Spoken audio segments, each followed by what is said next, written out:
Mga kanjal, punta tayo ng Galaxy. Galaxyland, mga pambata po. Pambata po.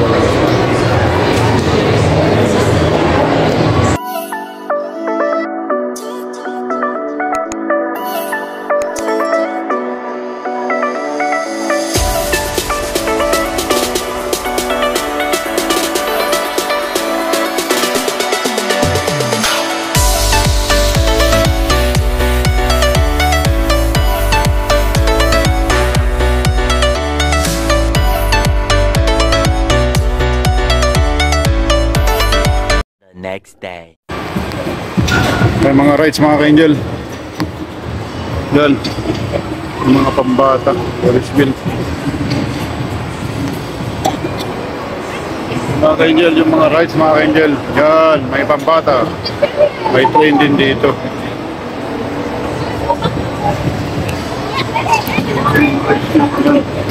Yan.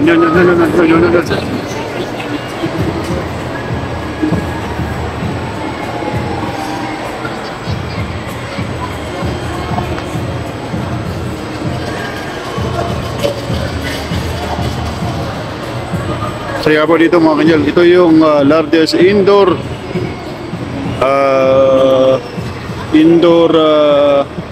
ano bang tawag dito? Yung mga rides, indoor rides.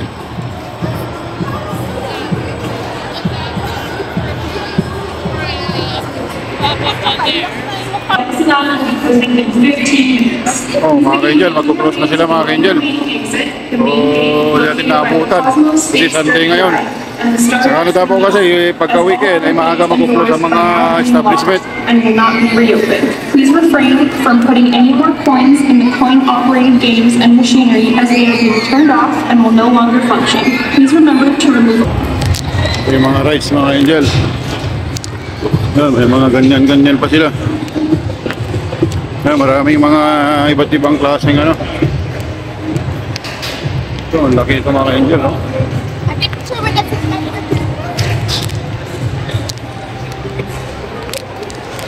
So siguro mga ka-angel, meron na naman silang i-construct dito o idadagdag. Kasi dito po ka mga ka-angel, meron po ditong isang parang roller coaster. Mas mataas po dyan sa yelo.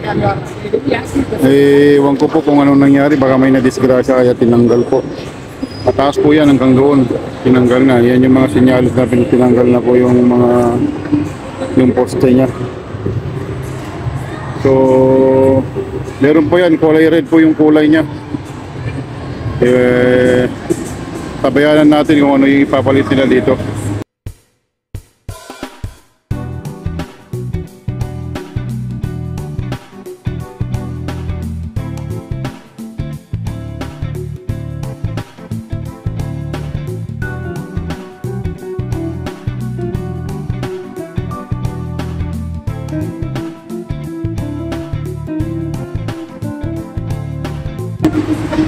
So yung mga kanyal ngayon, yung mga existing na pang-malakihan.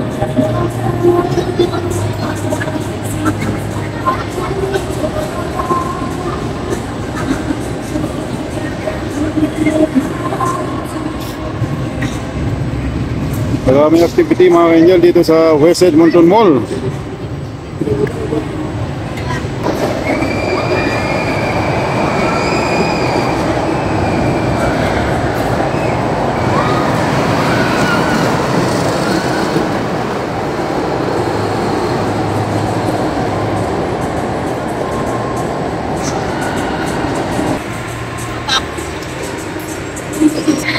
Yan, may parang pump-up dun na ano, padulo. Yan mga ka-angel, oh.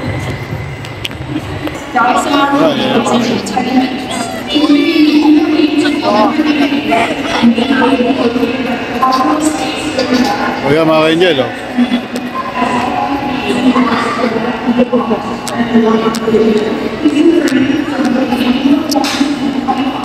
Oh, may reinforce ah.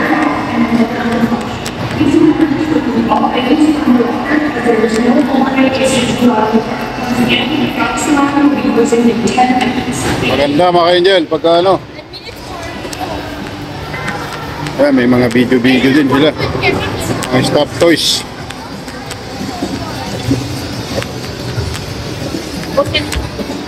May washroom doon mga ka-angel kung gusto nyo. A few moments later. So yan mga ka-angel, kailangan na natin pumunta sa car kasi close na sila. Sa Canada po kasi mahabang, maaga sila nagko-close. Yan. So medyo nalilito ako dun sa pinanggalingan natin. At hanapin natin yung pinasukan natin mga ka-angel. Mga ka-angel, may tao na Urban Planet, Bean,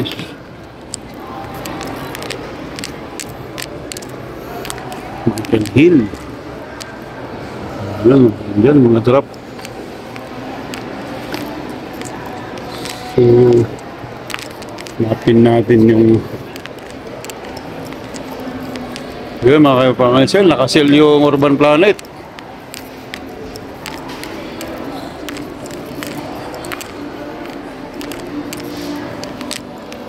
Kaya mga kaingel, yun yung Hudson Bay. Dito tayo dumaan kanina mga ka-angel.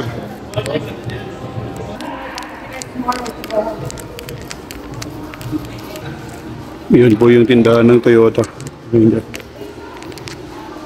So, kailangan natin bumalik sa car kasi magko-close na mga ka-angel. So yan mga ka-angel, punta na tayo, balik na tayo sa car kasi medyo muulan, medyo maambon. Ayan mga ka-angel, yung West Edmonton Mall. Ayan, at nakalabas na tayo. Andyan po yung banda dyan, yung water park, yung building na yan. Tsaka andyan din po yung Galaxy Hotel na sinasabi ko. So moving forward po tayo at maggagas muna tayo mga ka-angel at paubos na yung gas.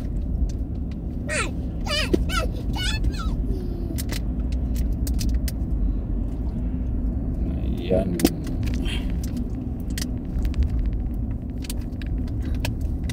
West Edmonton Mall Inn. Ayan, hotel naman po yan.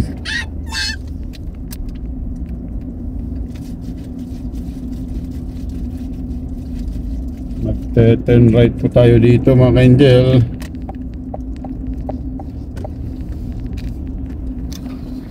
Ayan mga ka-angel, dyan yung banda yung Galaxy.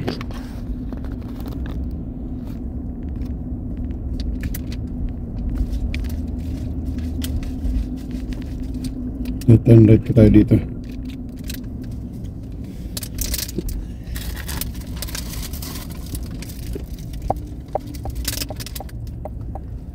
Red light, if it's safe, you can turn right.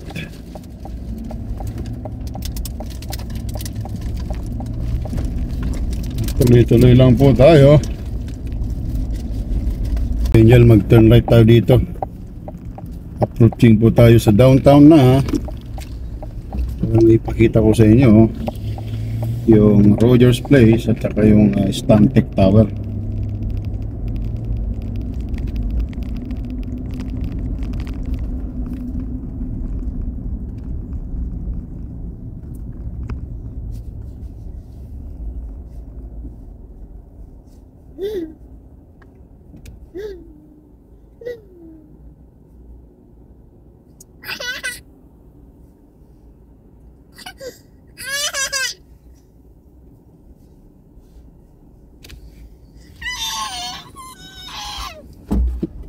Tara po, malapit na po tayo mga ka-angel.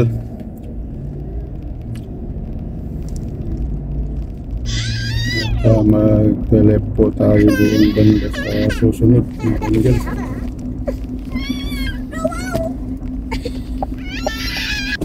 At approaching na po tayo ng downtown mga ka-angel.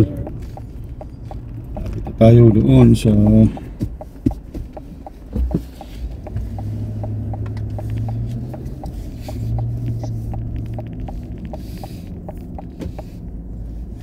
yan po yung Stantec Tower mga ka-angel. Yan ang Stantec Tower na tallest building sa Western Canada. Yan, mga angel, yan. O, mataas po siya.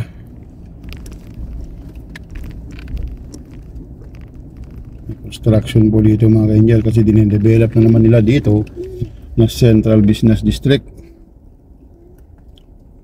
Yan mga angel, makikita nyo yung taas ng Stantec Tower. Yung isa po sa left niya ay Marriott Hotel. Tapos sa baba po niyan ay yan yung Rogers Place, na modern arena ng Edmonton. Home court po ng Edmonton Oilers.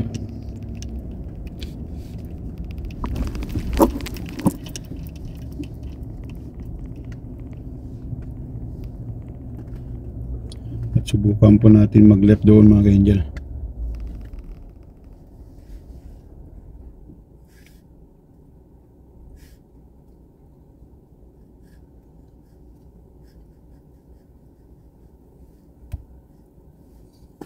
Green na mga kanya, let's go.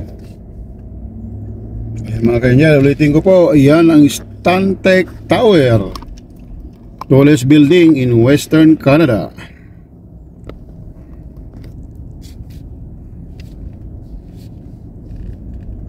Lapitan po natin ng maigi mga ka-angel. Tututin na tayo ng downtown Edmonton mga ka-angel. At magle-left po tayo dito. So dito po banda dito yung mga modern building na.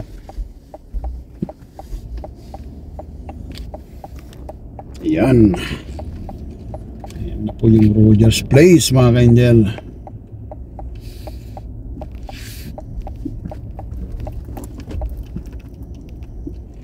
So dyan po ginaganap lahat ng mga events, mga concert, hockey team, basketball, lahat-lahat po. Pag lang karera ng kabayo, hindi po allowed pa yata dyan. So ayan mga kanyal yung Rogers Place. Ayan.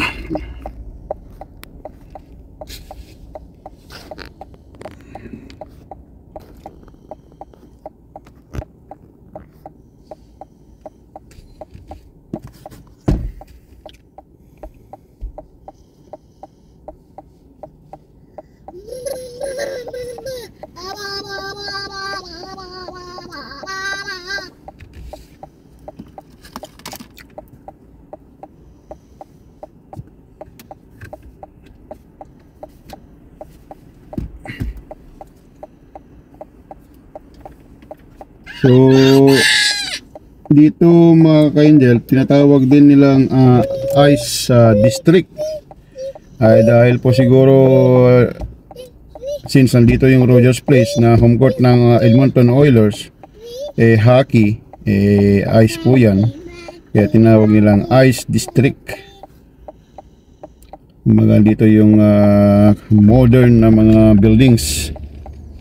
So ito po mga ka-angel at papasok po tayo. Ayan mga kanyal, ang hugis po niya is para yung tako ng ng hockey. Ayan, maganda mga kanyal. Ayan yung JB.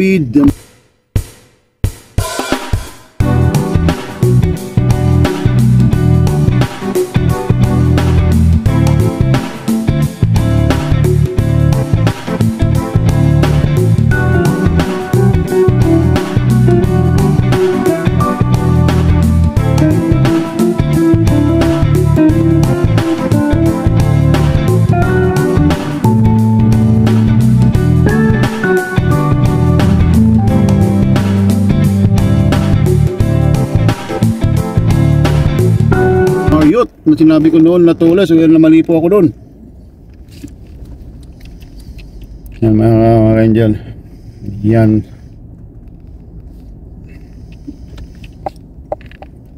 So yan po yung Rogers Place, home court ng Edmonton Oilers.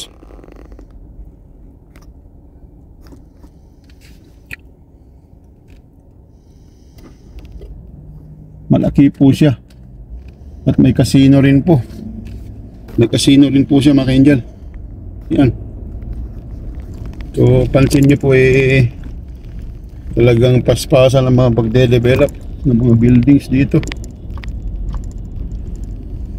So kaya yan mga ka-angel, na sana magkaroon din yung Calgary ng bagong arena para hindi naman siya mapag-iwanan ng kapitbahay niya, ang Edmonton.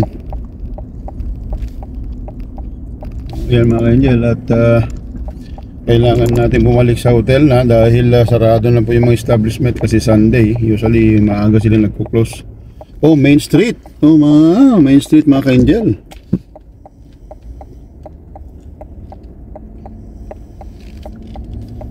Yan.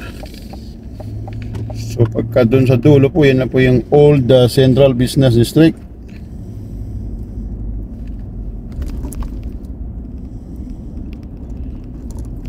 Oh, yan, ang ganda doon mga ka-angel.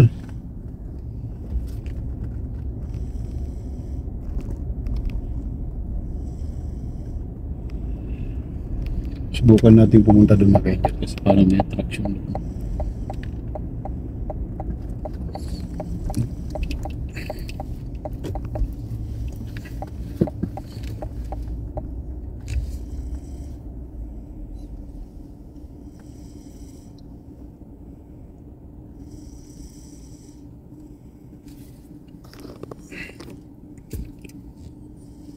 So siguro po ay kailangan natin bumalik sa hotel na natin. Bukas na natin balikan mga ka-angel kasi baka may mga events bukas dahil Victoria Day. Kasi medyo malamig na mga ka-angel, hindi natin ma-enjoy kung malamig.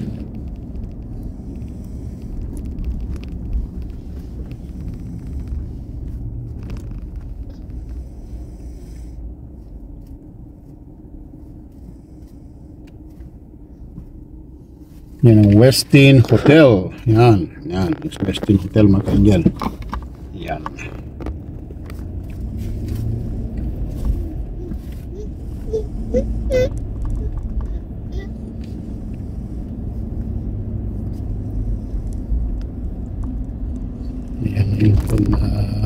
Yan yung hotel na Fairmont mga ka-angel na dinaanan natin nung kahapon.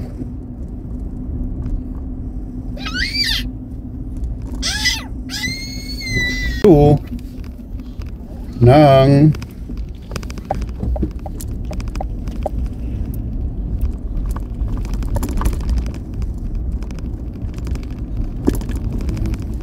view mga ka-angel.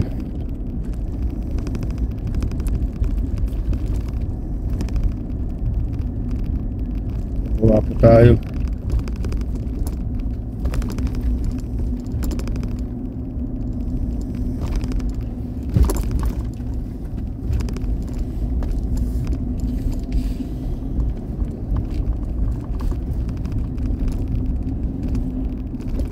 Paikot-ikot po yung pababa niya.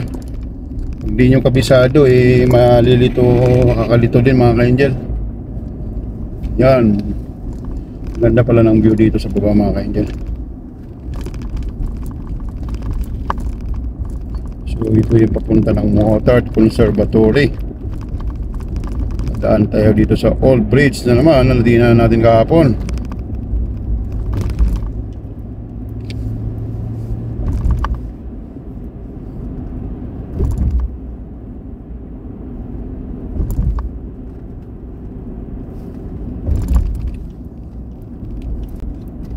So yan po yung papuntang south. Yan po yung crab apple na parang cherry blossom mga Indian.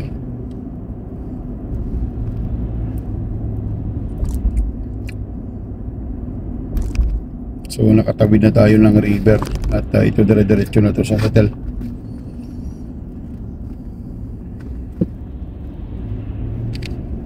Yan sa Saskatchewan Drive. Tahimik po ang paligid kasi medyo malamig. Tsaka baka nag-travel ang mga tao.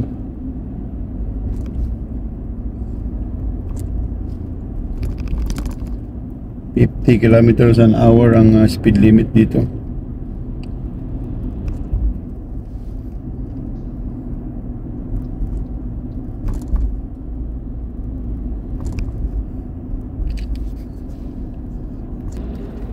yung Jollibee kahapon mga ka-angel. Yan. Hindi na kumain kahapon. Ay bumili ng manok.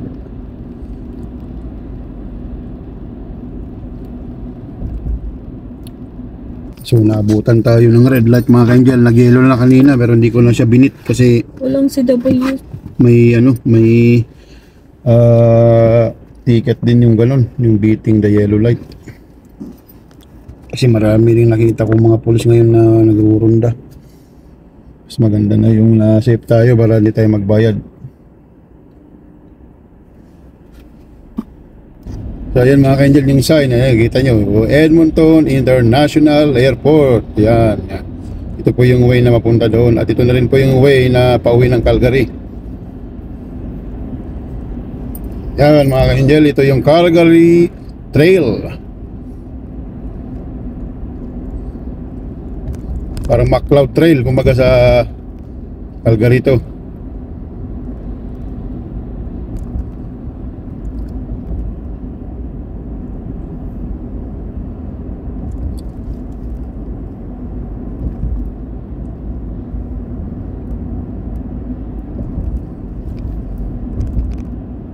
Alam niyo po itong approaching na flyover mga ka-angel. Dito may na mga camera ng speed. Dito natikitan yung kasama ko noon. Kaya kung ay sumunod tayo dito kasi hindi, baka may hidden camera dito.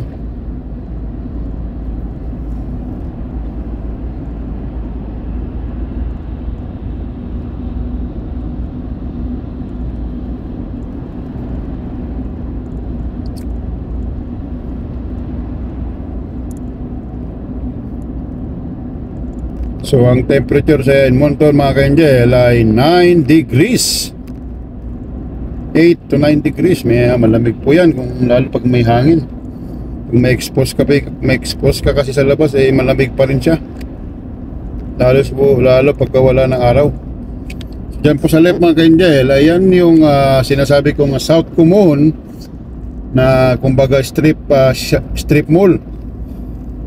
Andyan yung mga outlet mall noon na pinupuntahan din namin noon. Wala pang premium outlet mall tsaka Cross Iron Mills.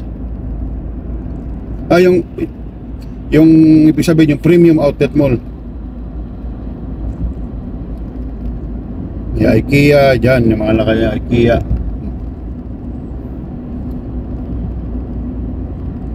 So yan po yung flyover na yan mga ka-angel.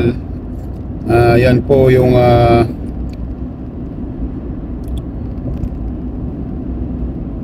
Anthony Henday Drive. Yan yung parang circumferential road nila. Parang Stony Trail sa Calgary. So yung mga mabibilis na ganyan mga ka-angel, para sila kung ano, baka makamerahan sila.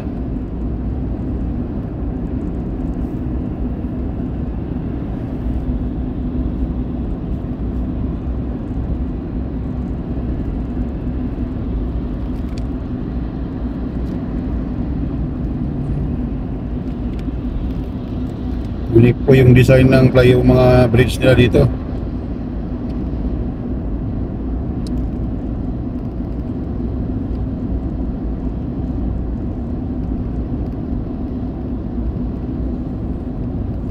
Ay, ang sarap mag-relax mga ka-angel kasi lamig. Babalik po tayo bukas pagka maaraw. Ayan, may sign doon na Nisku, Leduc, Red Deer, Calgary.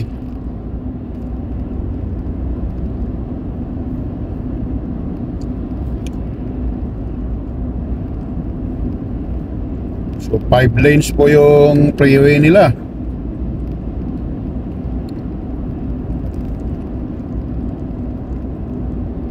Kung sa US to mga ka-angel, siguro mga 7 lanes na ito. Kasi masisikip po yung lanes doon sa US. Dito malalapad, kaya 5 lanes lang siya.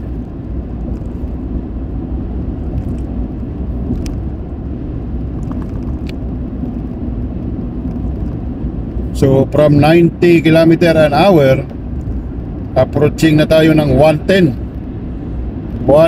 km an hour.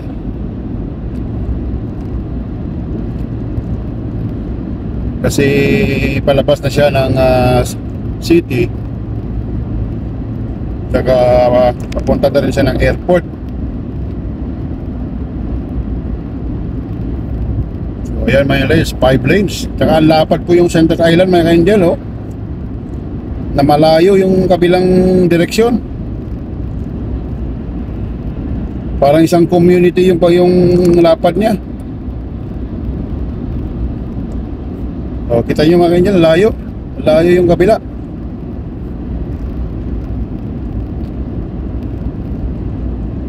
So maganda dito mga ka-angel, mga community dyan sa right, kasi parang mga magagandang bahay, malalaki.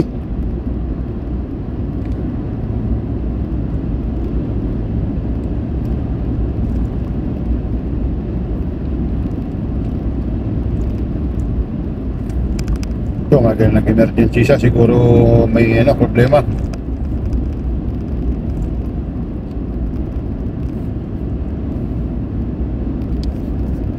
Pagka ganyan mga ka-angel na may mga nagmo-merge, pag-ahit po sa kanila sa atin, at magigiveaway na lang po tayo. Pupunta tayo sa kabilang lane para makamag-merge sila. Kasi ang sa rule, pag-merge po yan, wala pong may right of way dyan. Kayo na lang mag-giveaway yan. Tsaka kung sinong ahit, siya yung mauuna na lang.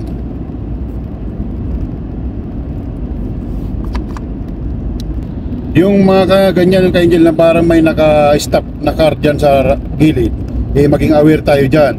Kasi minsan ghost car yan, mga ganyan. Pero hindi po siya ghost car dahil usually po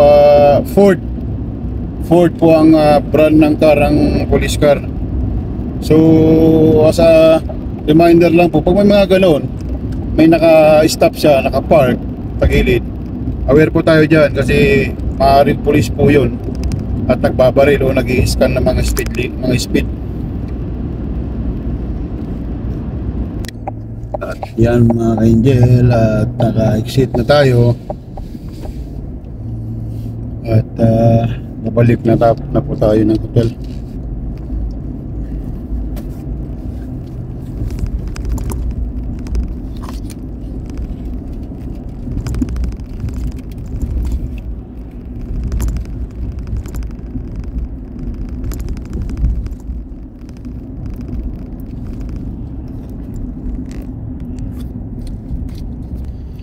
So yan mga ka-angel, at yan po yung ating paglalakbay sa araw na ito. At sana nagustuhan nyo yung aking mga video. Minsan corny, minsan paulit-ulit, pero sana hindi kayo magsawa. At i-subscribe nyo po sana yung aking YouTube channel tsaka Facebook account, Discovery Space Angel, at para patuloy-tuloy po ang paglalakbay natin sa iba't ibang lugar, at may papasyal ko po kayo. So yun lang po muna mga ka-angel. Stay safe at stay healthy. Pray hard, it works. Ito po ang inyong lingkod, ang inyong katropa at kalakwatsa, Kuya JJ. Salamat po.